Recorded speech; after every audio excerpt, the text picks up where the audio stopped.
네, 오늘은 와이어리스 랜에 대해서 내용을 조금 다뤄볼 거고, 어, 기말고사에 포함되는 내용은 이제 여기까지, 진행될 겁니다. 기말고사 공지 이 클래스에다가 이제 올려놨고요. 장소가 4층 대강당이니까 그거만 참고하면 되겠고, 시간은 동일하고, 문제 형식이나 타입이나 그런 것들 난이도나 다 비슷하게 나갈 겁니다. 좀 참고하면 되겠고요. 자, 네. 그래서 오늘 수업하고 목요일에는 진도 따로 나가진 않을 거고, 헬프데스크 받을 건데, 그날에 제가 다른 출장이 있어서 헬프데스크 시간 이 클래스 공지해놓은 것처럼 수요일이랑 금요일에 받을 거니까, 어, 네, 어제 복습하다가 질문이 있는 경우에는 그때 제 오피스로 와서 질문하시면 되겠습니다. 네. 그 정도 내용, 네. 딱히 더 우선 얘기할 건 없는 것 같고, 네.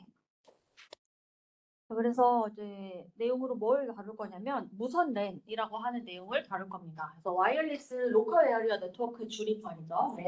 랜을 다룰 거고 와이어리스 무선에서의 랜은 쉽게 말하면 와이파이를 뜻하는 거고요. 이제 퍼스널 에어리어 네트워크로 얘기했었던 PAM이 이제 블루투스인데 사실 블루투스의 거리 범위가 요즘에 좀 더 길어졌기 때문에 그냥 와이어리스 랜 안에서 와이파이랑 블루투스 다 묶어서 얘기한다고 생각을 해도 되겠습니다. 그래서 대표적인 무선의 프로토콜인 와이파이와 블루투스가 실제로 어떻게 구조를 가지고 있는지, 특히 우리가 마지막에 배웠었던 미디어 액세스 컨트롤의 관점에서 보자면 어떤 것들을 하고 있는지를 조금 다루도록 하겠습니다. 자, 그래서 IEEE 스탠다드 표준에서 다루고 있는 802 프로젝트 안에 여전히 얘네들이 다 담겨져 있습니다. 802라고 하는 것 자체가 엄청 커다란 하나의 그 표준 그 프로젝트인데 이게 이제 어떤 디바이스들이 서로 연결되어서 통신을 할 수 있는 그런 방법들을 구체적으로 규정을 만들어 놓은 거라고 생각하면 되겠고 802.3에 해당하는 게 유선랜에 해당하는 이더넷이었죠. 그게 지난 시간에 얘기했었던 내용이고 오늘 이야기할 와이파이는 802.11에 들어가 있는 부분입니다. 802.11의 버전이 엄청나게 많아요. 802.11에 이제 그 다음에 버전들은 어떻게 보냐면 802.11a, b, c, d 이렇게 해가지고 요즘에는 뭐 AC, AM 이렇게까지 버전들이 계속 확장이 되고 있을 겁니다. 그래서 와이어리스라고 하는 구조 를 다루고 있는 게 802.11이고 이 802.11에서 규정하고 있는 사항들은 엄밀히 보자면 802.11에서의 와이파이의 아키텍처 구조는 어떤 애들로 이루어져야 하는가 그리고 피지컬 레이어라던가 미디어 액세스 컨트롤 같은 것들은 어떤 것들을 사용을 해야 이 와이파이라고 하는 것을 우리가 구현을 해서 사용을 할 수 있는가를 다루고 있고요. 그리고 마찬가지로 이더넷에서도 프레임 구조라는 게 있었던 것처럼 와이파이에서도 와이파이에 딱 맞춰져 있는 프레임의 형태가 제한이 되어 있습니다. 자, 그리고 802.15가 블루투스고 802.16이 와이맥스라고 하는 거고요. 여기 보면 802.3, 11, 15, 16이니까 그 사이에 사실 숫자들이 다 있잖아요. 걔네들이 다 표준으로 만들어졌다가 대부분은 다 사장이 되어서, 그러니까 다 죽어서, 그러니까 더 이상 이렇게 많이 사용이 되지 않아서 그냥 죽어가는 그런 표준들도 많이 있고 그 중에서 대표적으로 우리가 꾸준히 사용하고 있는 것들이 이 802.3 그리고 11, 15, 16 요 정도라고 생각을 하면 되겠습니다. 당연히 802점에서 계속해서 새로운 표준들이 만들어지고 있어요. 이 중에서 또 한 부분은 vehicle to vehicle이라고 해서 움직이는 그런 차량이나 이동하는 그런 기동력이 있는 물체들 사이에서의 통신을 정해놓은 표준도 있고 요즘에 많이 쓰는 뭐 디바이스 투 디바이스 그래서 디바이스와 디바이스 사이에서의 통신 규격 같은 것들을 표준으로 만들어 놓은 것들도 다 이런 802라고 하는 프로젝트 안에 들어가 있습니다. 그래서 와이어리스 랜을 이제 이야기를 할 건데 와이어리스 랜이 지난 시간에 다뤘었던 유선 랜, 이더넷과 어떤 점이 다르냐를 생각을 해보면 뭐 몇 번 이야기했었던 내용이긴 합니다. 이제 무선 통신이라고 하는 것 자체가 사용하고 있는 피지컬 미디어가 다르죠. 유선에서 사용하고 있는 트랜스미션 미디어는 보통 케이블 형태였잖아요. 우리가 뭐 콕시아 케이블이라던가 트위스티드 페어라던가 파이버 옵틱스 같은 그런 케이블을 사용을 했다면 와이어리스에서 사용하고 있는 미디어는 공기, 자유 공간이죠. 그죠? 그러니까 따로 뭔가 공간이 제한되어서 갇혀져 있는 공간 안에서 신호가 전파되는 게 아니다라는 겁니다. 자, 그렇다는 얘기는 이 와이어리스 미디엄이라고 하는 건 사실 공간의 제한이 없기 때문에 그냥 태생적으로 브로드캐스트의 성질을 가지고 있어요. 브로드캐스트라는 얘기는 누구나 다 보내고 들을 수 있다라는 겁니다. 그죠? 근데 이 공기라고 하는 것 자체가 속성이 애초에 좀 그렇잖아요. 그래서 이 와이어리스에서는 애초에 이제 브로드캐스트의 성질을 많이 가지고 있고요. 자, 그렇기 때문에 컬리전의 디텍션이 제대로 이루어지기 어렵다. 유선에서 컬리전 디텍션은 어떻게 이루어졌었냐면 시그널 레벨의 차이, 혹은 전압의 차이, 혹은 에너지 레벨의 차이를 가지고 내가 보낸 신호와 다른 신호가 온다는 걸 통해서 컬리전이 발생했다는 걸 알아차릴 수 있었는데 이렇게 오픈된 공간에서 신호가 전송이 되다 보면 신호가 조금만 전송이 된다고 하더라도 그 신호의 세기가 다 퍼져서 에너지 레벨이 다 분산이 되어버리기 때문에 우리가 그런 에너지 레벨의 차이로 컬리전이라는 것이 발생했다는 것을 감지할 수 있는 수단이 없습니다. 그죠? 그래서 무선에서는 컬리전 디텍션이 될 수 없다. 자, 그리고 하프 듀플렉스 형태로 보통 전송이 형태가 이루어집니다. 하프 듀플렉스란 얘기는 뭐냐면 보내고 듣는 거를 동시에 할 수 없는 구조라는 얘기입니다. 우리가 이더넷의 마지막 부분에서는 우리가 스위치 같은 거 쓰고 하면서 홀 듀플렉스로 통신을 한다고 했어요. 홀 듀플렉스로 통신을 한다는 건 보내면서 동시에 받을 수도 있다는 얘기였는데 와이어리스에서는 기본적으로 하프 듀플렉스로 전송이 이루어집니다. 그래서 보내면서 듣는다라고 하는 것 자체가 동시에 이루어지기 어려운 환경입니다. 자, 그리고 그 외에 와이어리스에서 우리가 고려할 수 있는 여러 가지 특징들 중에 하나는 시간이 지남에 따라서 채널의 상태가 그 채널이라 하면 요 통신하는 요 미디엄의 상태가 변할 수 있다라는 거예요.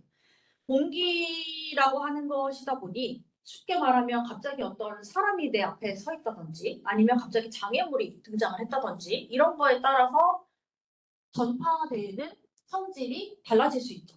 그죠? 내가 여기서 이렇게 얘기를 한다고 하는데 갑자기 여기에서 어떤 엄청나게 뭐 많은 큰 커다란 장애물이 이 앞을 갑자기 가로막게 되면 이 소리가 어차피 잘 전달이 안 될 거잖아요. 그래서 시간의 흐름에 따라서 채널의 상태가 달라질 수 있는 여지도 있고 거기다가 인터피어런스, 간섭 현상도 훨씬 쉽게 발생을 할 수 있고요.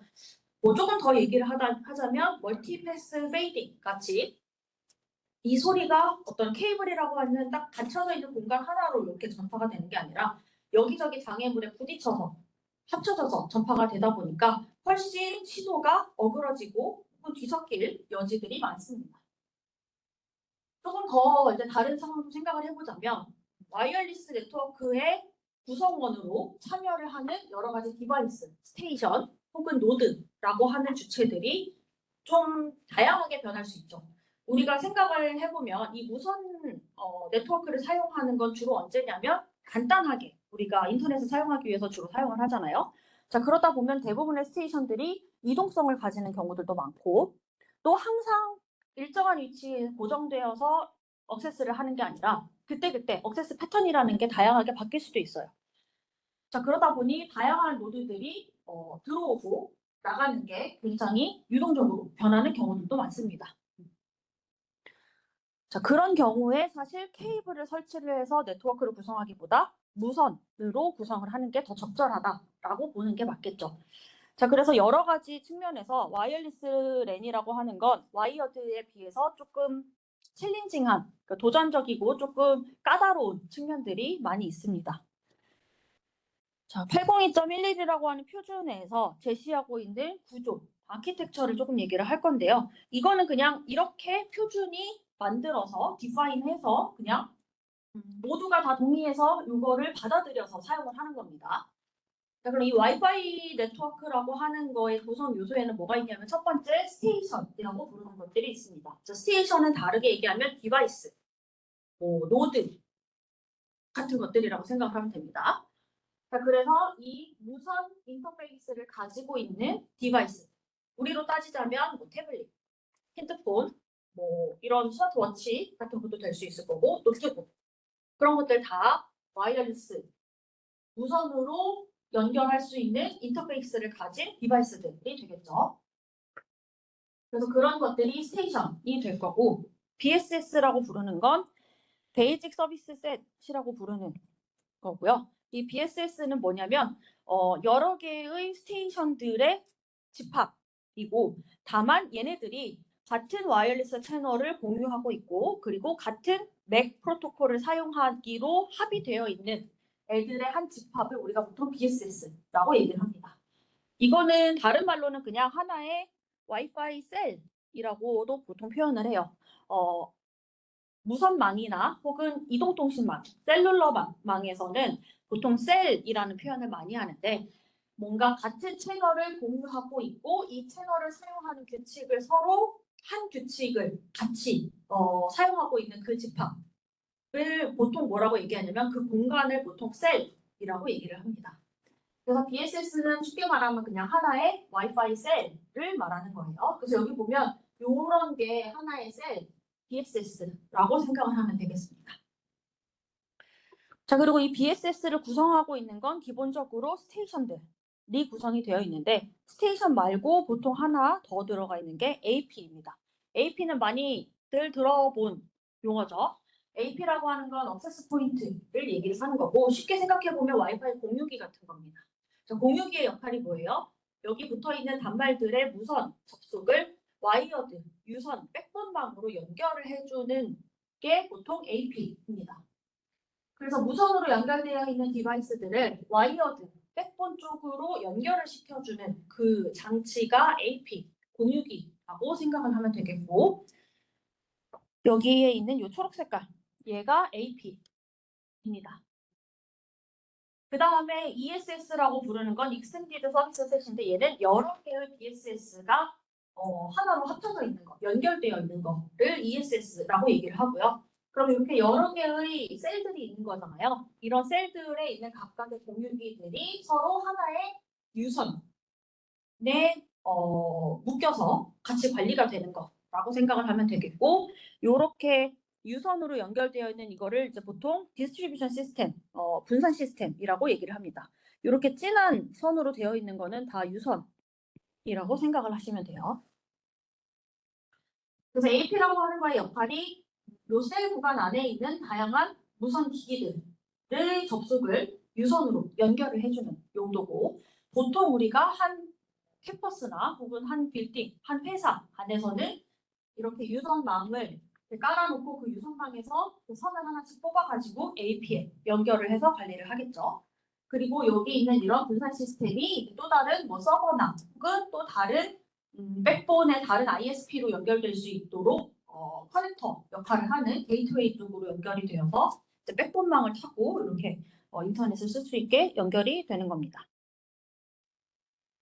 그리고 이제 와이파이에서는 크게 동작하는 모드가 두 가지가 있는데 첫 번째는 인프라스트럭처 모드라고 하는 게 있고 두 번째는 애드혹 모드라고 하는 게 있습니다.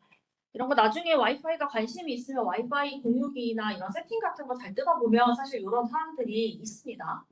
인프라스트럭처 모드라고 하는 건 하나의 셀인데 AP가 있는 셀을 보통 우리가 인프라 모드라고 이야기를 하고요. 애드혹이라고 하면 AP 없이 기기들로만 구성이 되어 있는 셀을 이야기를 합니다. 그래서 여기 그림에 보면 왼쪽이 인프라 모드인 거고 오른쪽이 애드혹 모드입니다. 그래서 보통 애드혹이라는 표현을 쓸 때에는 이렇게 동등한 요소들끼리 서로 통신을 하는 거를 보통 이제 애드혹이라는 표현을 씁니다. 그래서 무선 기기들이 꼭 AP를 통해서만 통신을 해야 되냐라고 하면 그렇지는 않다는 얘기예요. 이렇게 스테이션에서 스테이션끼리 바로 직접적으로 통신을 하는 애드혹 모드도 존재하고 혹은 AP라고 하는 걸 사용을 해서 AP를 통해서 통신이 이루어지는 인프라 모드라고 하는 것도 존재를 합니다. 근데 보통 안정적인 건 아무래도 이 인프라 모드가 훨씬 안정적이겠죠. 왜냐하면 이 AP라고 하는 게 유선망으로 어쨌든 연결을 해주고, 그죠? 그러니까 대부분의 무선 많은 이 인프라 모드를 가지고 있기는 한데 우리가 그냥 일시적으로 기기들끼리 짧게 소통을 해야 될 때에는 이런 예드 모드 같은 것도 선택을 해서 사용할 수가 있습니다. 자, 그러면 802.11에서 제시하고 있는 표준에서 제시하고 있는 구성 요소들이고요. 여기 밑에가 피지컬 레이어 쪽이고 여기가 미디엄 액세스 컨트롤, 그다음 여기 LLC라고 되어 있는 게 일종의 데이터 링크 프로토콜, 우리가 배웠던 데이터 링크 프로토콜 같은 거라고 생각을 하시면 됩니다. 그래서 피지컬 레이어에서는 어떤 것들을 보통 쓰냐면 뭐 이런 프리퀀시 호핑 같은 것도 쓰고 이 스펙트럼 스프레드 같은 것들 사용을 하고요. OFDM 같은 것들 사용을 합니다. 802.11의 버전마다 사용하고 있는 이 피지컬 레이어에서의 테크닉들이 조금씩 다르게 정의가 되어 있습니다. 그 다음에 미디엄 액세스 컨트롤 쪽에서는 보통 뭘 필수적으로 사용을 하냐면 이 DCF라고 하는 것이 이제 필수로 구현이 되어 있도록 제시가 되어 있는 게 802.11의 표준입니다.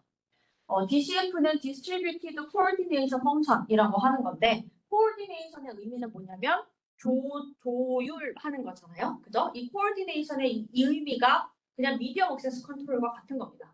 미디엄 액세스 컨트롤이라고 하는 게 하나의 브로드캐스트 채널을 사용하고 싶은 여러 개의 기기가 있을 때 이 기기들이 어떻게 채널을 사용해야 되는지 그 채널의 얼로케이션을 조율해 주는 거잖아요. 그냥 그 역할을 해주는 거를 이 802.11에서는 DCF라고 하는 이름으로 그냥 부르는 거예요. 근데 이 DCF의 핵심은 뭐냐면 CSMA/CA 기반으로 동작을 한다는 겁니다. 네. 아까 말했듯이 이더넷의 초창기 버전에서는 CSMA/CD를 썼죠. 컬리전 디텍션을 썼고, 그리고 모던 이더넷으로 가면서는 어차피 스위치를 쓰면서 컬리전 디텍션이 필요가 없었기 때문에 이제 CSMA/CD를 더 이상 쓰지 않는다라고 얘기를 했었는데, 무선에서는 컬리전 디텍션이라는 게 어차피 안 되기 때문에 우리가 CSMA/CA라고 하는 컬리전 어보이던스를 기본으로 쓰게 되고, 이 CSMA/CA 기반으로 정의가 된 게 이 Distributed Coordination Function이라고 부르는 DCF입니다. 그래서 코디네이션의 의미는 미디엄 액세스 컨트롤과 이제 같은 개념이라고 생각을 하면 되겠고, 디스트리뷰티드의 의미는 중앙에서 관리하는 컨트롤러가 없다. 그러니까 분산적으로 동작한다. 분산적으로 동작한다는 건 와이파이 요 망 안에 들어있는 모든 기기들이 다 자기가 알아서 DCF를 그냥 돌리기만 하면 된다. 라는 의미입니다. 네. 반면에 이 위쪽에 있는 포인트 코디네이션 펑션이라고 부르는 PCF는 보통 선택적으로 이제 기기들이 구현을 해서 가지고 있는데 얘는 디스트리뷰티드가 아닙니다. 얘는 우리가 설명을 하진 않을 건데 그 폴링 기반으로 맥을 수행을 하는 방법입니다. 자, 폴링 기반이라는 게 어떻게 동작을 하는 거였냐면 그 마스터 역할을 하는 중앙 컨트롤러가 한 명 존재를 해가지고 이 컨트롤러가 지금 너 보낼 거 있어? 있으면 나한테 보내. 지금 너 보낼 거 있어? 있으면 나한테 보내. 이렇게 해가지고 자기가 조절을 하는 애였잖아요. 그죠? 이 PCF라고 하는 건 그런 폴링 기반으로 중앙 집중적으로 동작을 하는 그런 맥 프로토콜을 뜻하는 거고, 이 DCF는 그거랑 대비되어서 디스트리뷰티드 모든 디바이스들이 그냥 중앙 컨트롤러 없이 그냥 자기가 알아서 DCF로만 돌아가는 거예요. 이 DCF의 기본 핵심은 CSMA, CA로 돌아간다는 점입니다. 자, 그래서 보통 802.11에서 중요하게 봐야 하는 건 요 DCF입니다. 그래서 DCF는 그냥 별다른 건 아니고 CSMA, CA를 기반으로 하는 건데 거기에 몇 가지 조금 디테일하게 추가된 것들이 있습니다. 그래서 필수로 802.11에서 구현이 되어 있는 미디엄 액세스 컨트롤 방법이고요. 자, CSMA, CA를 기본으로 하고 있기 때문에 얘는 경쟁 기반으로 채널을 할당해주는 방법을 쓰고 있다는 겁니다. 그죠? 그래서 컨디션 베이스의 랜덤 액세스 컨트롤을 하고 있다. 자, 그 얘기는 모든 스테이션들이 경쟁을 해서 채널을 사용을 한다는 얘기고, 그런데 이 디스트리뷰티드라는 용어가 강조하고 있는 건 fully distributed하게 경쟁을 한다. 여기서 fully distributed 하다는 표현은 어떤 센트럴 컨트롤러 없이 센트럴 컨트롤러가 동작하지 않고 그냥 모든 기기가 다 DCF를 그냥 수행하는 걸 뜻합니다. 그러니까 그렇게 동작을 해도 모든 노드들이 페어하게 효율적으로 채널을 공유해서 사용할 수 있는 방법이라는 뜻이에요. fully distributed 하다는 것의 의미가. 그래서 뒤에서 혹은 앞에서 우리가 CSMA, CA가 동작하는 걸 고려를 해봤을 때 CSMA, CA가 동작을 할 때 다른 애들이 지금 어떻게 하고 있는지 다른 애들이랑 의견을 주고받아야 되는 내용이 전혀 없었죠. 그죠? 그게 fully distributed 하다는 뜻이에요. 네. 내가 뭔가 보낼 게 있다고 해서 내가 주변 애들한테 너 보낼 거 있어? 없어? 물어보고 너 지금 보낼 거야? 말 거야? 물어보고 이런 과정이 없잖아요. 자, 그렇다는 거의 의미가 fully distributed 하다라는 뜻입니다. 자, CSMA, CA를 기반으로 하고 있대. 여기서 구체적으로 가지고 있는 추가적인 컴포넌트들이 뭐가 있냐면 첫 번째 인터프레임 스페이스 이거 CSMA, CA에서 얘기했었던 거죠. IFS라고 하는 걸 사용하고요. 두 번째는 랜덤 백오프 컨텐션 윈도우를 사용을 합니다. 세 번째 파지티브 앱 잘 도착했는지 확인 응답을 사용합니다. 저걸 사용하는 이유는 컬리전이 발생했는지를 내가 감지할 수 없기 때문에 혹시라도 내가 컬리전을 최대한 어보이드, 피하겠다고 노력은 했지만 혹시라도 컬리전이 발생했는지 아닌지 확인을 해야 되니까 그런 용도로 잘 도착했는지를 응답을 해주는 포지티브 앱을 사용을 해야 되고요. 그 다음에 무선 환경에 특화되어서 두 가지 정도가 추가로 되어 있는데 그게 RTS, CTS라고 하는 거고요. 얘는 필수적으로 쓰지는 않고 선택적으로 사용을 합니다. 두 번째는 NAV라고 하는 가상으로 캐리어 센싱을 하는 방법. 이렇게 두 가지를 와이파이에서 추가적으로 보통 사용을 합니다.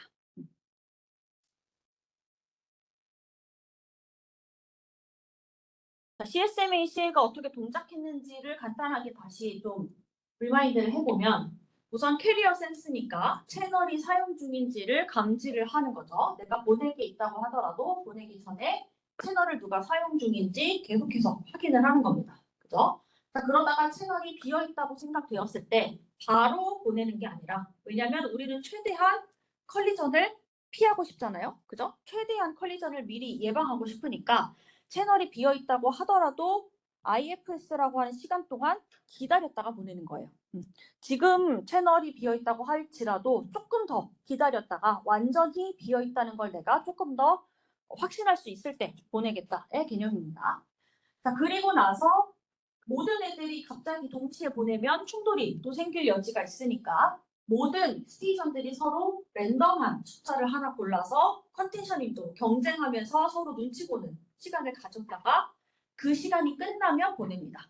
그래서 여기서 랜덤 백오프 기반의 컨텐션 윈도우를 사용을 하고 여기서 우리가 바이너리 익스포넨셜로 증가하는 백오프를 사용을 하죠.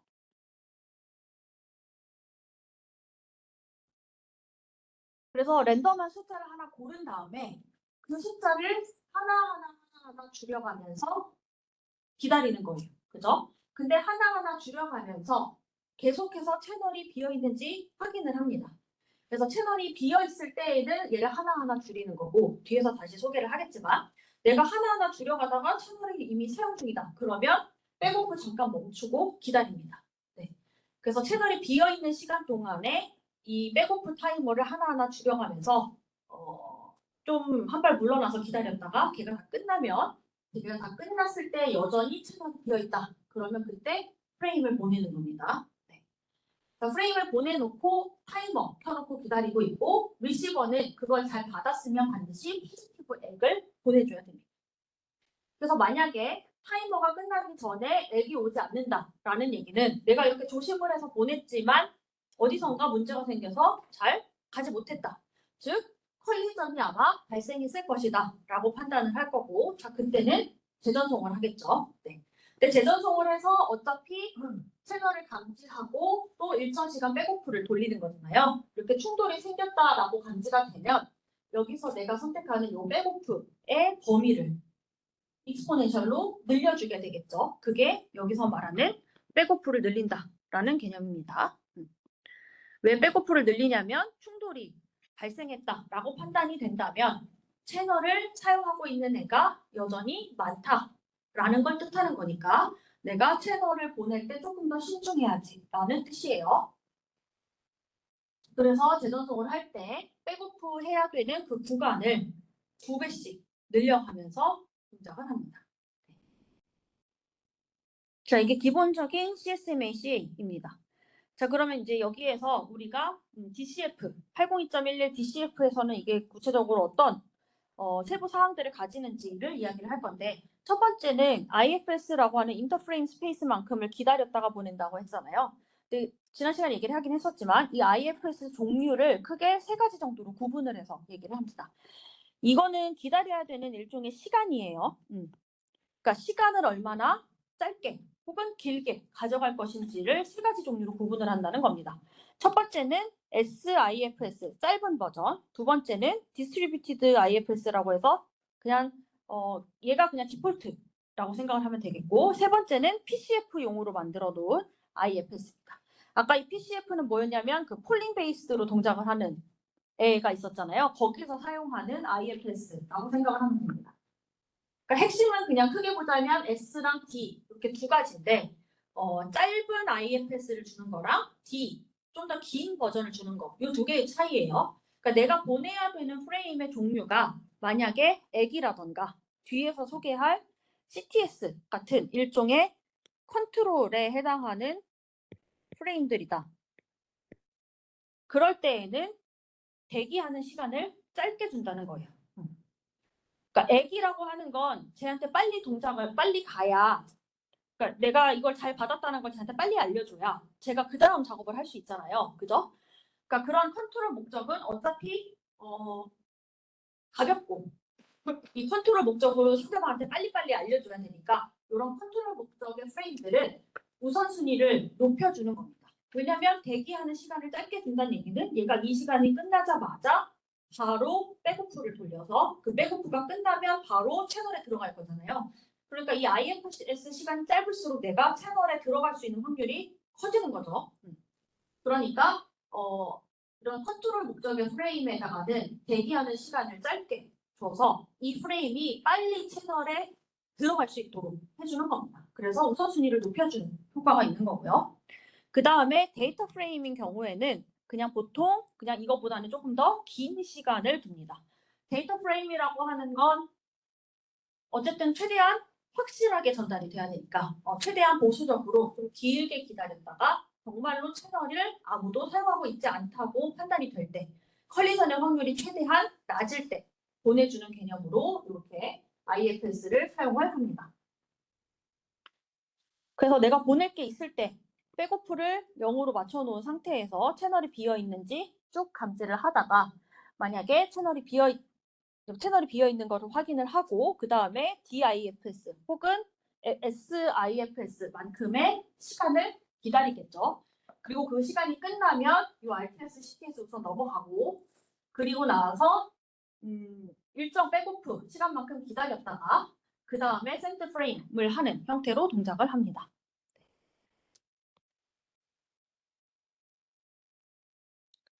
자, 그 다음에 우리가 볼 요소는 랜덤 백오프입니다. 여기 그림에는 사실 그게 빠져 있는 것 같기는 한데 이 IFS만큼을 기다렸다가 우리가 이 샌드 프레임 하기 전에 여기에서 사실상 여기서 해야 되겠다. 여기서 백오프 랜덤 백오프를 켜놓고 기다리는 컨텐션 윈도우만큼 기다리는 작업을 여기서 해야 되죠. 네. 그래서 IFS만큼 기다렸다가 여전히 채널이 비어있다. 그러면 내가 랜덤 백오프만큼 대기했다가 그 타이머를 하나하나 줄여가면서 기다리는 작업이 여기서 필요하죠. 그래서 요 단계에서 우리가 랜덤 백오프를 할 건데 만약에 채널을 계속 감지하다가 내가 IFS만큼 기다렸다가 다시 채널을 봤는데에도 여전히 채널이 비어있다. 자, 그러면 내가 좀 더 보낼 준비가 된 거잖아요. 근데 이 시점에 모든 애들이 다 보내려고 하면 충돌이 날 거니까 각각의 스테이션들이 서로 랜덤한 백오프를 하나 고릅니다. 고르는 범위는 이 범위를 항상 2배씩 늘려가면서 한다는 게 핵심이에요. 그죠?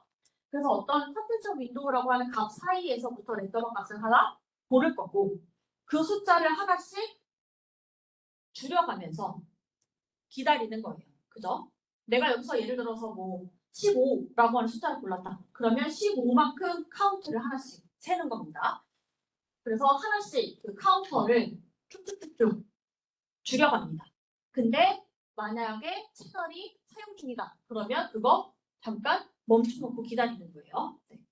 그러니까 이 컨디션 윈도우의 목적은 채널이 비어 있어서 내가 보낼 수 있는 상황임에도 불구하고 조금 더 기다려보겠다의 개념이잖아요. 그러니까 채널이 사용 중일 때 이 백오프를 줄이는 건 의미가 없어요. 그죠?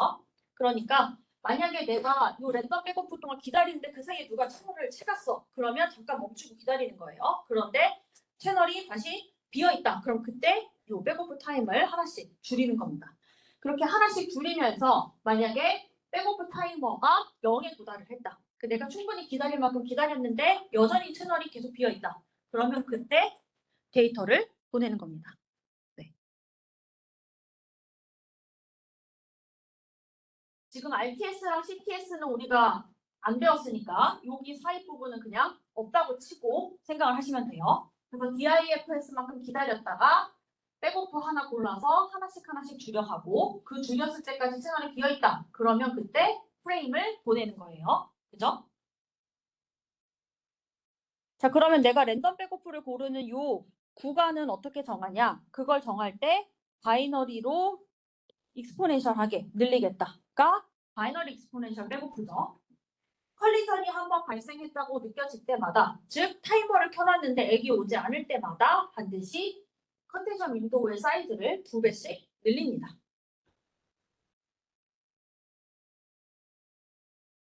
그리고 성공적으로 이 프레임 하나가 도착을 했다. 그러면 백오프를 다시 역으로 초기화를 시키는 거고요. 네. 그래서 이렇게 2배로 컨텐션 윈도우를 늘리는 이유는 컬리전이 많이 발생하면 많이 발생할수록 이 채널을 사용하고 있는 사용자가 많다고 생각을 하기 때문에 최대한 컬리전을 더 줄이고자 더 많이 기다렸다가 보내겠다의 개념이 들어가 있는 거예요. 즉 컬리전의 가능성을 최대한 줄이기 위해서 택하는 방법입니다. 네. 그리고 이거를 모두가 다 랜덤하게 한다는 것에서부터 모든 애들이 페어하게 적용을 받는 겁니다. 네. 자, 누구한테는 작은 컨디션 윈도우 값 주고 누구한테는 큰 거 주고 이렇게 하지 않는다는 얘기예요. 모든 건 내가 경험했던 컬리전의 횟수에 따라서 그냥 똑같이 적용을 받는 겁니다. 자, 그 다음으로 이야기할 건 RTS와 CTS. 얘는 뭐 필수로 구현이 되어 있는 건 아니고 보통 선택적으로 사용을 합니다. RTS의 의미는 request to send를 뜻하는 거고 CTS는 clear to send예요. 자, request to send는 내가 이제 보낼 거야 라고 요청을 보내는 거고 clear, 보내도 된다 라고 OK 사인을 주는 거예요. clear to send는 보내도 돼 라는 메시지를 보내는 겁니다. 자, 그러면 request to send는 누가 보내는 거예요? 보내고자 하는 sender가 보내는 거겠죠. 내가 보내고 싶은 게 있어요. 자, 그럴 때 RTS를 날리는 거고 그 다음에 리시버가 나 지금 받을 준비가 됐어. 너 보내도 돼. 라고 할 때 CTS를 날리는 거예요. 어떻게 보자면 그냥 커넥션을 맺는 것과 비슷한 일을 하는 겁니다. 나 지금 보내고 싶은데 너 받을 수 있어? 라고 물어보는 거고 나 지금 받을 수 있어. 라고 대답을 해주는 거예요. 네. 그래서 그런 RTS와 CTS라고 하는 걸 사용을 합니다. 근데 이거는 어떤 의미가 있냐면 이게 브로드캐스트 채널이기 때문에 모든 애들이 이걸 다 들을 수 있어요. 이 RTS와 CTS라고 하는 걸 모든 애들이 확인할 수 있어요. 그러니까 내가 정작 보낼 게 있거나 받을 게 있는 사람이 아닌데도 불구하고 제가 지금 뭐가 보낼 게 있다고 하네? 라는 걸 내가 알아차릴 수 있는 거예요. 자, 그러면 그걸 통해서 우리는 뭘 할 수 있냐면 혹시라도 발생한 컬리전을 더 줄일 수 있겠죠. 왜냐하면 물론 채널이 비어있다는 걸 감지함으로써 우리가 컬리전을 더 줄일 수 있긴 하지만 그것과 별개로 훨씬 더 명확하게 제가 지금 보낼 게 있다라고 리퀘스트를 날리고 있고 누군가 받을 거라고 답변을 날리고 있잖아요. 그걸 통해서 나는 채널이 비어있다라고 감지를 했을지언정 좀 있으면 누가 보내겠구나를 알아차릴 수 있는 거예요. 그러니까 이걸 통해서 우리는 더 발생할 수 있는 컬리전을 더 줄일 수 있는 거죠. 네, 그런 역할을 하는 겁니다. 그래서 RTS나 CTS가 돌아다니는 걸 확인한 다른 스테이션들은 모두 다 사일런트, 보내지 않고 가만히 있는 거예요. 네. 그러니까 컬리전이 발생하는 걸 더 줄일 수 있겠죠. 그래서 실제로 리퀘스트랑 클리어 메시지가 왔다 갔다 한 다음에 실제 데이터 프레임이 전송이 됩니다. 그래서 이 다이어그램으로 보자면 이렇게 동작을 하는 거예요. 자, 센더, 소스가 채널이 비어있죠. 채널이 비어있으니까 IFS만큼 기다려요. 자, 얘가 보내려고 하는 건 데이터 메시지니까 DIFS만큼 기다리겠죠. 그죠? 나 지금 데이터 보내고 싶은 게 있으니까. 자, 근데 그때까지도 여전히 채널이 비어있잖아요. 자, 그러면 그때 리퀘스트를 날리는 거예요. 이 리퀘스트를 주변에 날리는 거예요. 자, 물론 여기에 소스가 있고 여기 데스티네이션이 있지만 이 채널에는 또 다른 기기들이 여전히 많이 존재를 하고 있겠죠. 얘네가 RTS랑 CTS가 왔다 갔다 하는 걸 보고 있는 거예요. 네. 자, 그러면 리퀘스트가 날아가서 그 리퀘스트가 데스티네이션에 도착을 하면 데스티네이션이 만약에 자기가 이미 다른 애한테 뭔가 받고 있는 상황이야. 그러면 클리어런스 센터를 날릴 수가 없겠죠. 근데 나 이제 뭐 아무것도 안 하고 나는 이제 받을 수 있는 상태다라고 하면 난 클리어하니까 너가 보내도 된다라고 CTS를 날리는 거예요. 자, 이런 CTS 같은 경우에는 그냥 앱과 비슷한 컨트롤 프레임이잖아요. 자, 그럴 때는 빨리빨리 날려줘야 되니까 아까 말한 것처럼 쇼트 버전의 IFS만큼을 기다리는 겁니다. 그래서 너 보내도 돼 라고 CTS를 날리면 그 CTS가 소스한테 도착을 하겠죠. 자, 그럼 얘는 짧은 시간만큼 기다렸다가 데이터 프레임을 보내는 겁니다. 내가 쟤한테 보내고 싶은 게 있다고 리퀘스트 보냈고 제가 보내도 된다고 클리어 메시지를 보냈으니까 나는 이제 보내면 되는 거예요. 그죠? 그리고 이 RTS랑 CTS가 돌아다니는 걸 다른 스테이션들은 확인을 했고 그럼 걔네들은 가만히 있겠죠. 보내고 싶은 게 있어도 보내지 않는다는 얘기예요. 그래서 데이터가 갈 거고 데이터 받으면 뭐 해야 돼요? 액을 날려줘야 되죠. 그래서 또 쇼트 버전의 IFS만큼을 기다렸다가 확인 응답을 보내주는 겁니다. 네. 자, 이렇게 동작을 하는 게 RTS와 CTS의 방법이에요. 그래서 DIFS만큼 기다렸다가 RTS 한번 날리고, 그죠? RTS에 해당하는 응답, CTS가 올 때까지 타이머 켜놓고 기다리는 겁니다. 자, 그리고 만약에 CTS가 왔다. 그러면 짧은 시간 기다렸다가 데이터 프레임 보내고 타이머 켜놓고 액을 기다리는 거예요. 그죠? 자, 여기서의 타이머는 CTS가 오는 걸 기다리는 타이머일 거고, 그죠? 여기서의 타이머는 액이 오는 걸 기다리는 타이머여야겠죠. 내가 데이터 프레임 보내놓고 타이머 켜놓는 거니까. 네. 이거는 RTS 보내놓고 RTS에 대한 응답이 오는 걸 기다리는 겁니다.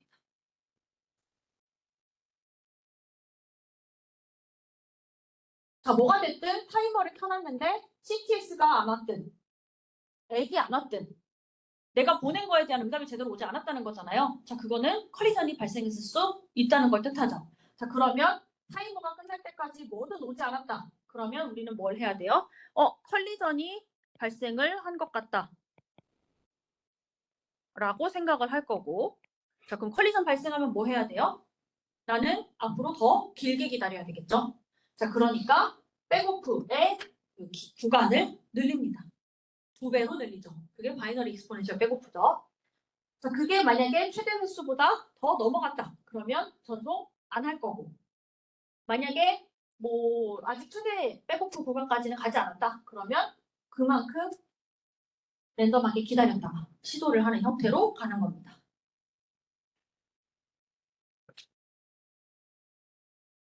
자, 그럼 이런 RTS랑 CTS는 도대체 왜 필요하냐? 우리가 분명히 채널이 비어있다는 걸 확인하고 DIFS만큼 기다렸다가 랜덤 컨텐션 윈도우를 기다렸다가 보내는데도 불구하고 이 RTS, CTS 왜 하냐? 라고 한다면 무선에서 발생할 수 있는 중요한 이슈인 히든 터미널 문제 혹은 히든 스테이션 프로블럼 때문입니다. 보통 스테이션이라는 표현과 터미널이라는 표현도 같이 씁니다. 뭐 디바이스, 터미널 다 같은 얘기예요. 네. 자, 히든 터미널 프로블럼이라고 하는 건 무선 환경에서 발생할 수 있는 특별한 케이스입니다. 자, 히든이라는 거의 의미는 숨겨져 있다는 거예요. 그러니까 어떤 스테이션이 숨겨져서 나한테 확인이 안 되는 문제가 생기는 겁니다. 자, 이게 발생하는 가장 큰 이유는 뭐냐면 무선에서는 의미 있게 신호가 전달될 수 있는 레인지가 제한이 있기 때문이에요. 내가 아무리 크게 떠든다고 해도 여기서 저기 멀리 있는 사람이 내 목소리를 유의미하게 듣지 못하잖아요. 그죠? 자, 그렇게 각각의 스테이션들마다 리미티드 센싱 레인지를 가지고 있기 때문이에요. 내 신호를 보냈을 때 그 신호를 유의미하게 감지할 수 있는 범위가 거리적으로 제한이 있기 때문에 생기는 겁니다. 자, 그래서 어떤 경우냐면 이 왼쪽 그림으로 보자면 B랑 C가 겪고 있는 문제가 히든 스테이션, 히든 터미널 문제예요. B랑 C가 A한테 동시에 프레임을 보내는 상황입니다. 지금 여기에 표현되어 있는 요 하나의 요 선들이 레인지를 뜻하는 거예요. 그러니까 전송을 할 수 있는 범위가 있는 거예요. 하나의 셀이라고 생각하면 됩니다. 근데 셀이긴 하지만 어쨌든 우리가 공기라고 하는 그 자원은 다 공유를 하고 있는 거잖아요. 그죠? 자, 그래서 B는 A한테 보낼 수 있는 범위 안에 있어요. 그리고 C도 A한테 보낼 수 있는 범위 안에 있어요. 하지만 B와 C는 서로 감지를 할 수 없어요. 네. B와 C는 거리가 너무 멀어요.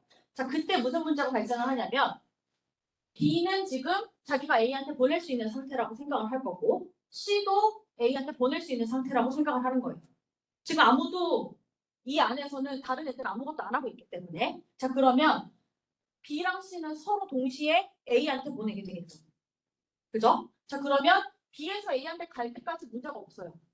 C에서 A한테 갈 때까지는 문제가 없어요. 근데 A가 동시에 신호 2개를 받아야 돼요.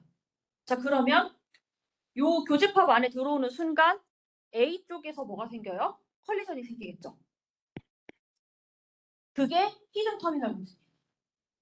서로의 전송을 감지할 수 없는 2개의 노드가 동시에 전송을 하게 되면 받는 사람 입장에서 컬리전이 발생을 할 수 있는 게 히든 터미널 문제입니다. 자, 이거에 발생하는 이유는 뭐냐면 B가 보내고 감지할 수 있는 범위와 C가 보내고 감지할 수 있는 범위가 제한이 있기 때문에.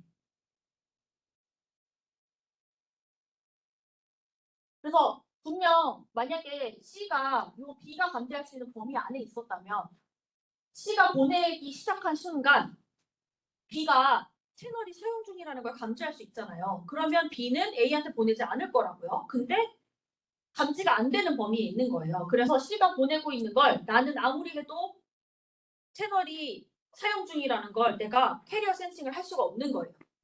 그럴 때 이런 문제가 발생을 합니다. 자, 그래서 얘를 해결해 주기 위해서 우리는 뭘 쓸 수 있냐면 RTS, CTS를 쓰는 거예요. 이 RTS, CTS는 브로드캐스트로 날아가는 메시지이기 때문에 자, 그러면 어떤 일이 발생을 할 거냐면 B가 A한테 RTS, 리퀘스트를 날립니다.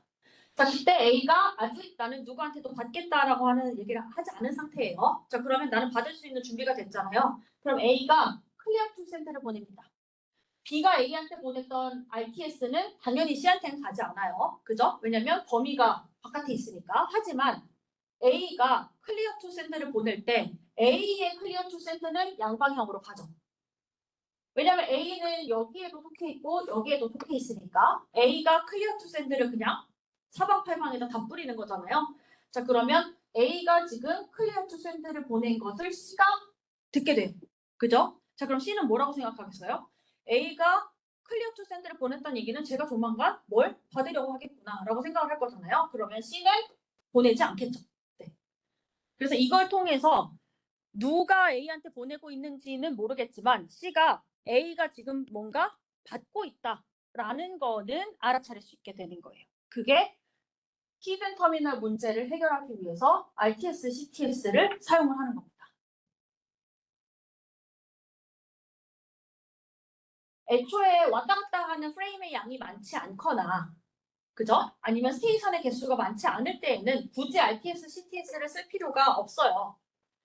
그럴 때에는 RTS, CTS를 주고받는 게 오히려 더 비용이 많이 들 수도 있는데 이렇게 뭐 디바이스가 좀 많다거나 아니면 보내려고 하는 수요가 많을 때에는 이런 추가 비용을 좀 감수를 하고 RTS, CTS를 쓰는 게 도움이 될 때가 있겠죠. 네. 자, 그게 히든 터미널 문제입니다. CSMA, CA에서는 없지만 와이파이에서 굳이 가지고 있는 것 중에 하나로 제일 중요한 건 이 히든 터미널 문제예요, 사실. 네. 자, 이것과 약간 비슷하게 exposed station problem이라고 하는 것도 있습니다.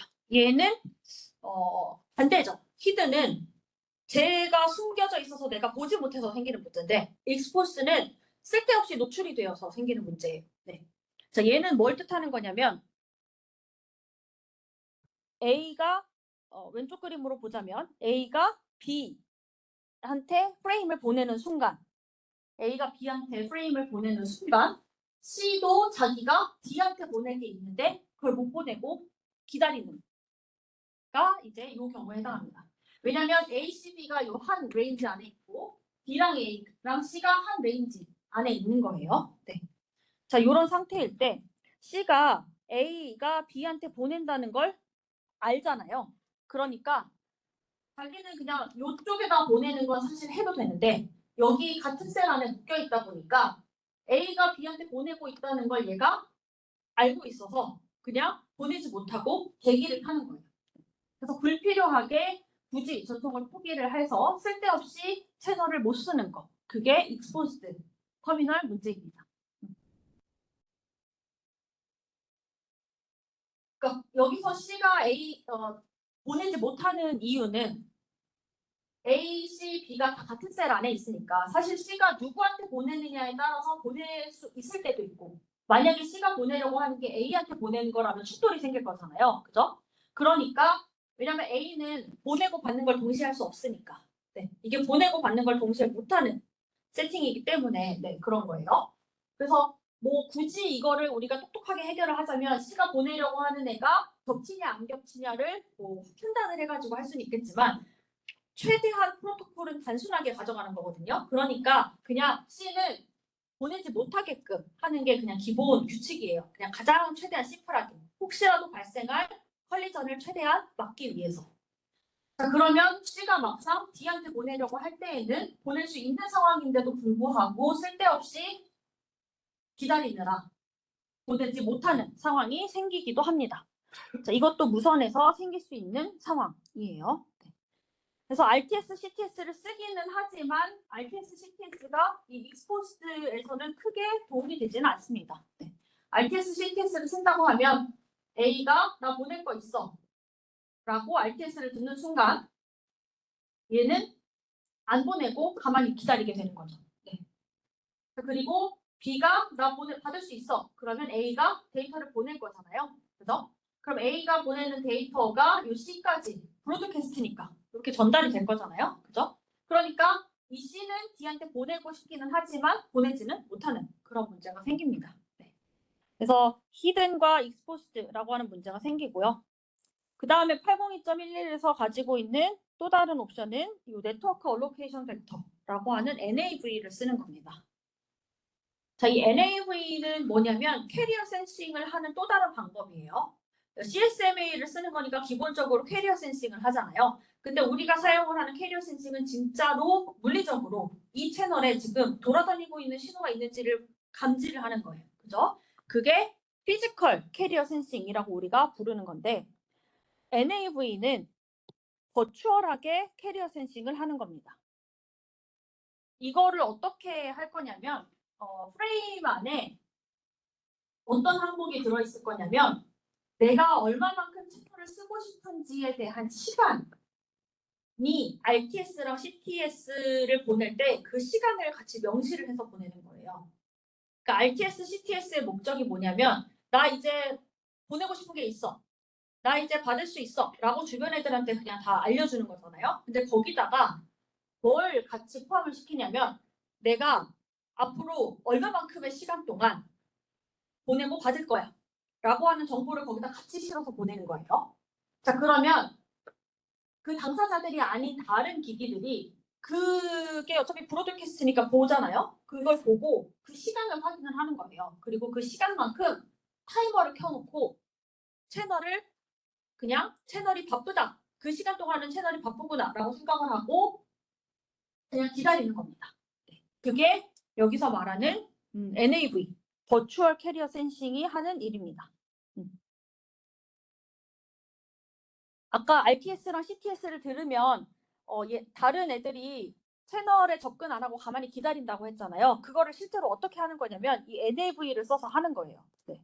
그러니까 RTS가 가고 CTS가 갈 때 이 RTS랑 CTS에다가 내가 앞으로 얼마만큼의 시간 동안 쓸 건지 그거를 RTS, CTS에다가 딱 시간을 적어놓는다고요. 그러면 얘네 두 개가 아닌 다른 애들이 있을 거잖아요. 얘네들이 RTS 받은 순간 그 시간을 딱 타이머를 켜놓고 이때 동안에는 얘네가 바쁘겠구나 라고 생각을 하고 굳이 캐리어 센싱도 안 하는 거예요. 그러니까 피지컬 캐리어 센싱을 하려고 하면 계속 찔러봐야 되니까 이것도 에너지를 써야 되는 거잖아요. 배터리 같은 거 써야 되잖아요. 그러니까 그거 안 하고 이 시간 동안 얘네가 채널을 쓴다고 지금 선전포고를 했으니까 그냥 그 시간 동안 타이머 켜놓고 나는 가만히 기다리는 거예요.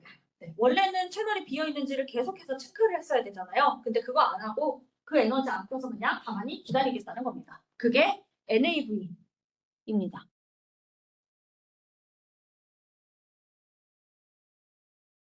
그래서 여기 보는 것처럼 RTS, CTS를 받은 순간 그 RTS에 정해져 있는 그 듀레이션만큼 얘는 그냥 채널 센싱 안 하고 가만히 자기 자신을 블락킹 해놓고 기다리는 거고 마찬가지로 CTS 받은 순간부터 가만히 그냥 기다리고 있는 거예요.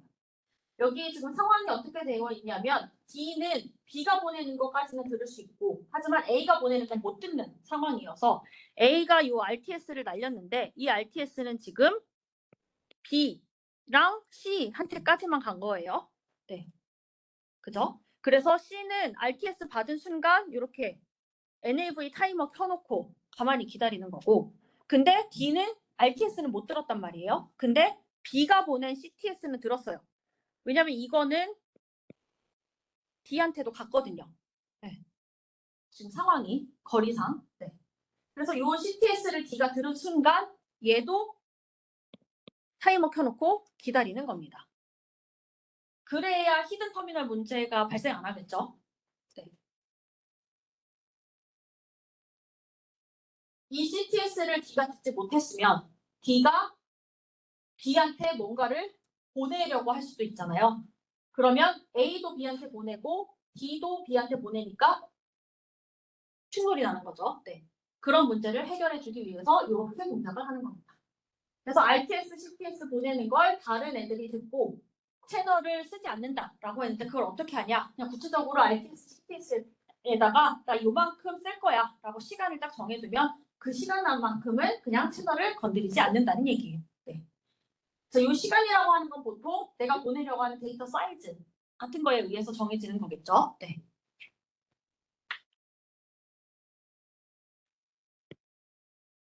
자, 그러면 802.11에서 사용하고 있는 프레임의 형태는 어떻게 되냐? 대부분 다 비슷합니다.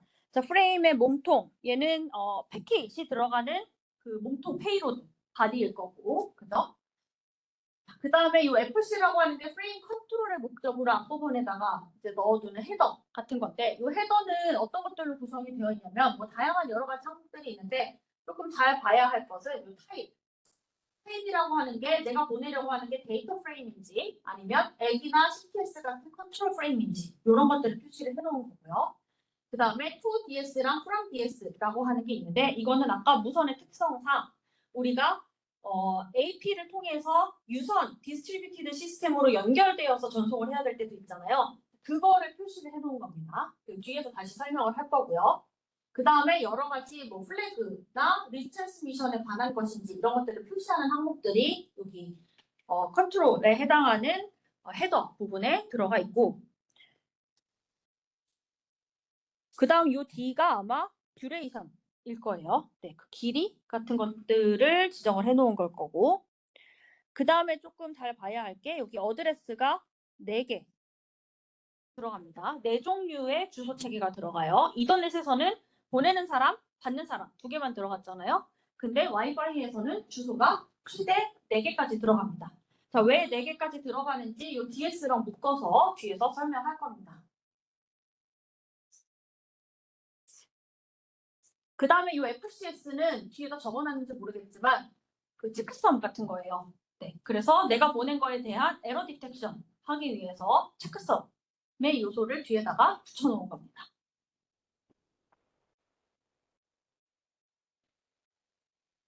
자, 얘의 목적은 에러 디텍션을 하기 위해서겠죠?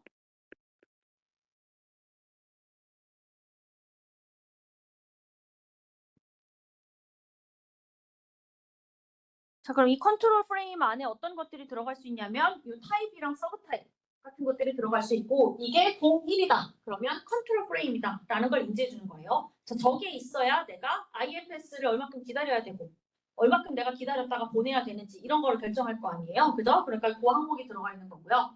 요 서브 타입이 4비트로 되어 있는데 1011이면 RTS를 뜻하는 거고 1100이면 CTS를 뜻하는 거고 1101이면 액이다라는 걸 뜻하는 겁니다.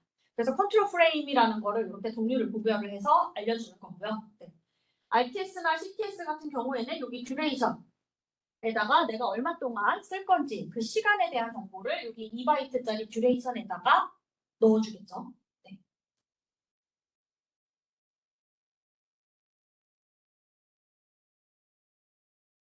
그리고 RTS 같은 경우에는 받는 사람이 먼저인가? 네. 받는 사람의 맥 주소. 그죠? 그리고 보내는 사람의 맥 주소. 그러니까 내가 지금 누구한테 보낼 거다. 요거 명시해서 보내야 되는 거고. CTS는 나 받을 준비 됐어 라고 그 당사자한테 알려줘야 되잖아요. 그죠? 그러니까 그거를 알려주는 아마 그 주소 체계를 적어서 보내주는 걸 거고 얼마의 기간 동안 쓸 건지 이 듀레이션 부분을 채워서 보내주는 겁니다. 그러면 다른 애들은 이 듀레이션을 확인을 하고 이 시간 동안 뭘 하겠어요? NAV 타이머를 켜놓고 채널을 쳐다도 보지 않고 그냥 기다리는 겁니다.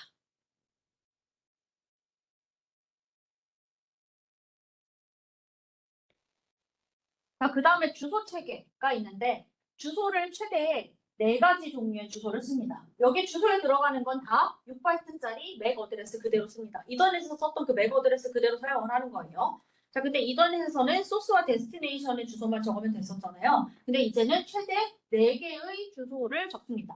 자, 이게 있는 이유는 이렇게 디스트리뷰션 시스템을 통해서 내가 요 셀에서 이 셀로 전달을 할 수도 있기 때문이에요. 자, 그러려면 내가 이 디바이스에서 이 디바이스로 바로 무선으로 전달을 하는 게 아니라 유선을 거쳐서 전달을 해야 되잖아요. 그러니까 쉽게 말하면 경유지가 있잖아요. 그러니까 그 경유지에 대한 정보를 적어주기 때문에 필요한 겁니다. 네. 자, 그래서 유선, 무선 간, 즉 디스트리뷰티드 시스템을 통해서 전달을 해야 될 수도 있어서 그런 경우에는 이 중간 경유지에 해당하는 애들의 주소까지를 같이 적어줘야 되기 때문에 주소 체계를 최대 4개까지 쓸 수 있도록 프레임의 구조가 만들어져 있습니다. 자, 그러면 내가 이 DS라고 하는 유선을 통해서 전달을 하는 건지 아닌지도 명시를 해줘야 되잖아요. 자, 그걸 하기 위해서 여기 to DS, from DS 부분을 명시를 해주는 거예요. 내가 지금 DS를 통해서 보내는 건지 받는 건지라고 하는 거를 여기 이 항목을 통해서 표시를 하는 겁니다. 자, 그래서 첫 번째랑 두 번째 케이스를 볼 건데 요 00이라고 하는 게 요 첫 번째 케이스고요. 자, 0이란 얘기는 to DS도 아니고 from DS도 아니란 얘기예요.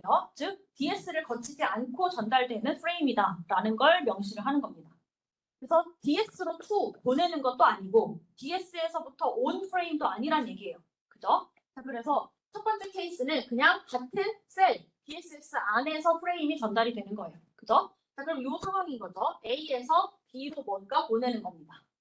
자, 그때에는 아까 그 컨트롤 부분, 헤더 부분에다가 여기를 00으로 채우고 그리고 나서 주소 체계를 2개, 데스티네이션이랑 소스로 씁니다.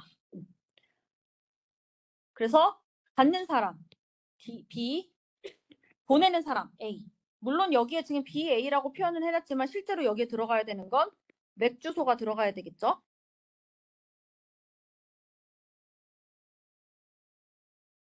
그리고 요 셀마다 아이디, 번호가 매겨져 있거든요. 요 셀 번호를 3번 어드레스에다가 넣어주는 거고, 그리고 어드레스 4번은 그냥 비워놓고 사용을 합니다.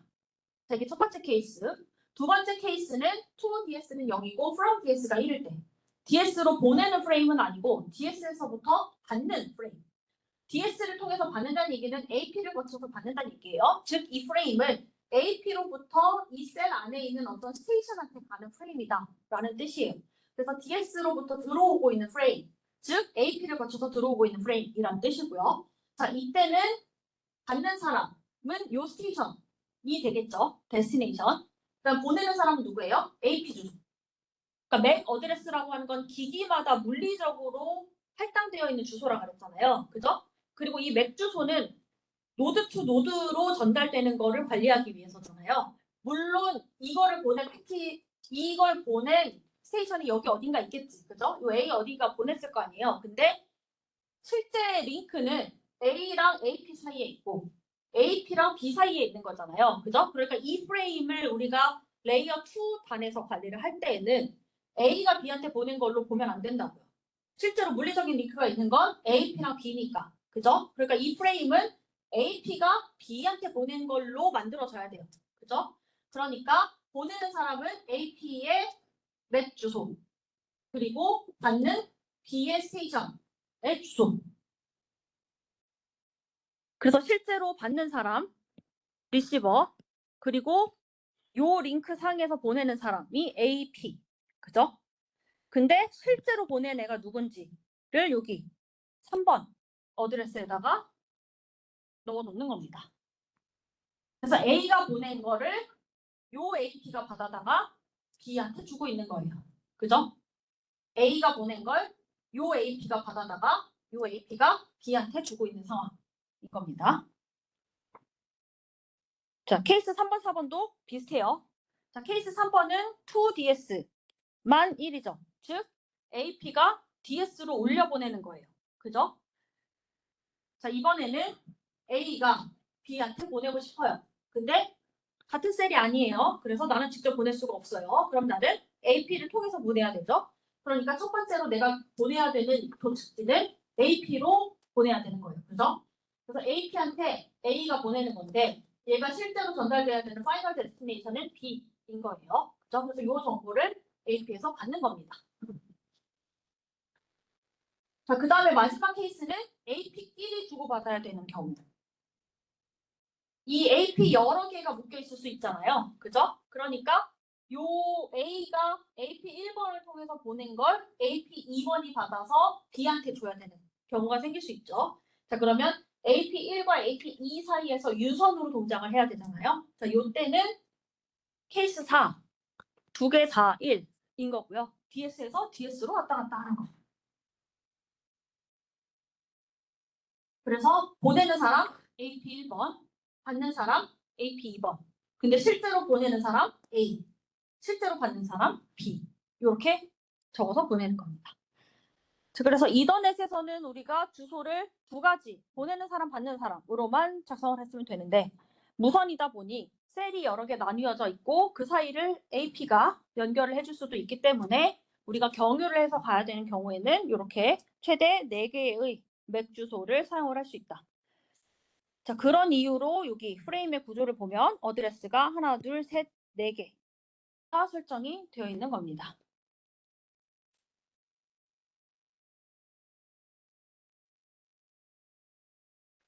자, 그 외에 뭐 802.11에서 사용하고 있는 피지컬 레이어는 뭐 구체적인 주파수의 범위는 이렇다고 하고요. 802.11의 종류에 따라서 A냐, B냐, 뭐 G냐 이런 것들에 따라서 OFDM을 쓰기도 하고요. 혹은 모듈레이션을 BPSK, 뭐 16쾅, 64쾅, 256쾅 같은 거 쓰기도 합니다. 잘 기억이 날지 모르겠지만 쾅에서 이 숫자가 올라간다는 얘기는 훨씬 더 진폭과 페이지를 잘게 쪼갠다는 얘기죠. 자, 그 얘기는 내가 더 높은 데이터 레이트 BPS로 보낼 수 있다는 얘기예요. 그죠? 하지만 진폭이랑 위상을 더 잘게 쪼갰으니까 조금만 노이즈가 껴도 다른 애로 혼동될 수 있겠죠. 그래서 lower robustness라고 표현을 하고 있는 겁니다. 그죠? 그리고 대부분의 경우에 따라서 채널의 상태가 시간에 따라서 굉장히 많이 바뀌기 때문에 채널의 상태에 따라서 모듈레이션도 그때그때 바뀌면서 사용되는 경우가 많습니다.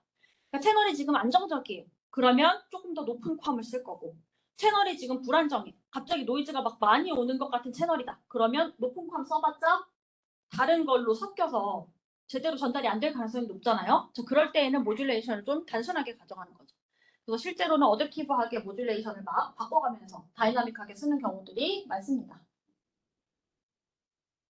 그래서 실제로 802.11이 달성하고 있는 데이터 레이트는 초창기 버전 같은 경우에는 1에서 2메가, 이제는 53메가 정도까지가 802.11G에서 서포트하는 데이터 레이트였고, 요즘에 유명한 뭐 802.11AC, AN 이런 버전들은 아마 더 높을 거예요. 네.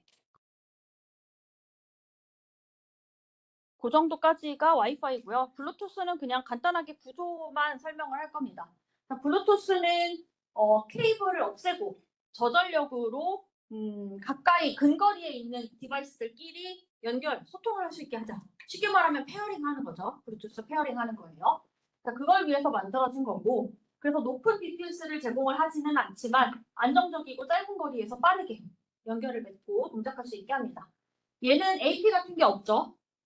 그러니까 아까 모드로 따지자면 애드곡으로 동작을 하는 겁니다.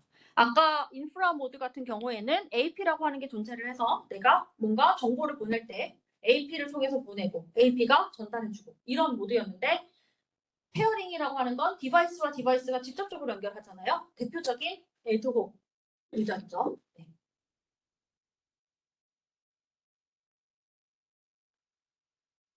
그래서 블루투스의 구조는 보통 어떻게 되어 있냐면, 요 프라이머리라고 하는 마스터가 하나 있고요. 거기에 붙을 수 있는 세컨더리 혹은 클라이언트 혹은 슬레이브, 다양한 표현으로 부릅니다. 그런 기기들이 있습니다. 쉽게 말하면 메인이 되는 기기가 하나 있고 거기에다가 다양한 페어링이 붙을 수 있는 거예요. 네. 그런 구조로 짜여져 있는 게 보통 블루투스입니다.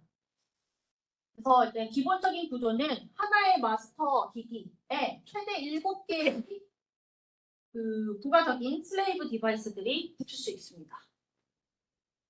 그리고 스캐터넷이라고 부르는 건 여러 개의 이런 피코넷이 서로 연결되어 있는 거.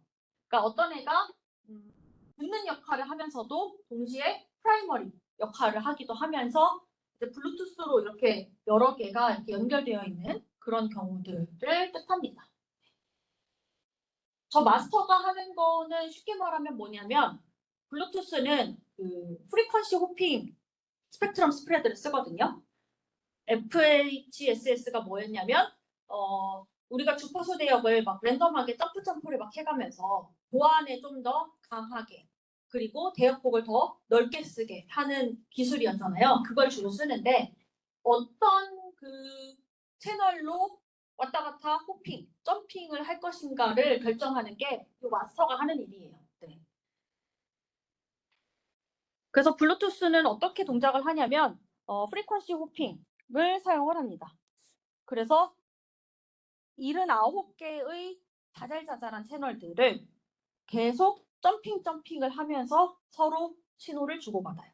그러니까 고정되어 있는 하나의 서브밴드를 쓰는 게 아니라 FSHSS 기억나시죠? 네. 내가 보내야 되는 거를 이쪽 채널에서 한번 썼다가 이쪽 채널 썼다가 이쪽 채널 썼다가 이쪽 채널 썼다가, 근데 그 왔다 갔다 하는 패턴을 랜덤하게 코드를 만들어가지고 왔다 갔다 점핑을 하면서 동작을 하는 거고, 그러니까 동시에 하나의 마스터에 여러 개의 클라이언트가 붙는 거예요. 이 클라이언트마다 사용하는 호핑 패턴이 다르겠죠. 그래야 서로 신호가 겹치지 않고 이 마스터 컨트롤러랑 통신을 할 수 있을 거잖아요. 네. 그래서 그런 걸 사용을 하고요. 그 다음에 TDMA도 사용을 합니다. 그래서 보통 이 TDMA를 쓰는 건 마스터가 클라이언트들한테 보낼 때와 클라이언트가 마스터한테 보내는 거를 슬롯을 나눠서 관리를 합니다. 그래서 마스터가 보내는 건 0번, 2번, 4번 같은 짝수 번째에서 보내고, 그리고 요 클라이언트들이 마스터한테 보낼 때에는 1번, 3번, 5번 같은 홀수 번째 타임슬롯을 써서 보냅니다.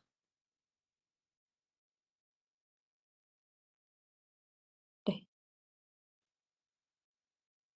그리고 뭐 프레임 형태는 이렇게 되어 있다고 하는데 그냥 뭐 이런 식으로 되어 있다 정도만 아시면 될 것 같고요. 우선은 프라이머리랑 클라이언트라고 해서 이렇게 디바이스의 롤이 역할이 구분이 되어 있기 때문에 프라이머리인지 아닌지를 구별해주는 이 액세스 코드라고 하는 게 존재를 하고 어드레스 부분에는 그 클라이언트들의 주소를 매기는데 최대 연결할 수 있는 게 7개니까 이 7개한테 아이디를 매겨놔야 되잖아요. 그러니까 1000비트로 관리를 하는 겁니다. 최대 7개가 붙을 수 있기 때문에. 네. 그리고 이 데이터 몸통에 해당하는 부분이고 이 HEC 같은 경우에는 체크성 같이 그냥 에러 커렉션과 에러 디텍션 같은 걸 해주는 거고 그 다음에 FAS는 뭐 플로우 컨트롤, 시퀀스 넘버 이런 애들의 항목들이 들어가 있습니다. 그래서 그냥 뭐 이렇게 만들어져서 돌아간다 정도만 좀 아시면 될 것 같습니다. 네. 그래서 와이어리스 램 802에서는 크게 와이파이랑 블루투스 두 가지를 봤습니다. 뭐 아무래도 좀 와이파이가 조금 더 내용이 많고 사용량도 많으니까 조금 더 얘기를 해봤고요. 기본적으로 CXMAC를 사용을 하는데 바이너리 익스포넨셜 백오프를 쓰고요. 자, 그리고 DCF가 주 핵심인데 이 DCF에서는 추가로 히든 터미널 문제를 해결하기 위해서 리퀘스트 투 샌드랑 클리어 투 샌드를 사용을 한다. 그리고 거기에 더불어서 이 리퀘스트와 클리어 메시지를 다른 스테이션들이 듣고 그 시간 동안에는 채널을 건드리지 않기 위해서 이 버추얼 캐리어 센싱에 해당하는 NAV 타이머라는 것을 사용을 하더라. 그래서 그 정보가 얼마만큼 채널을 쓸 것인지에 대한 그 시간에 대한 정보가 프레임의 듀레이션 부분에 들어가 있기 때문에 그걸 보고 NAV 타이머 켜놓고 기다린다라는 거. 그런 내용들이 이제 와이파이 무선이기 때문에 추가적으로 들어가 있는 내용들인 거예요. 그죠?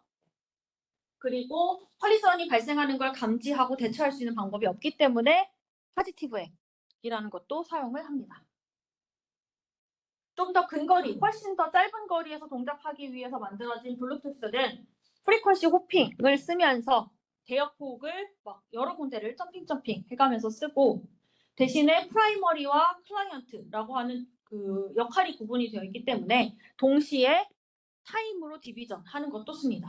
그러니까 내가 신호를 보낼 때 프리퀀시를 옮기는 것도 하지만 시간을 구분지어서 보내는 것도 같이 쓴다는 얘기예요. 그죠? 네.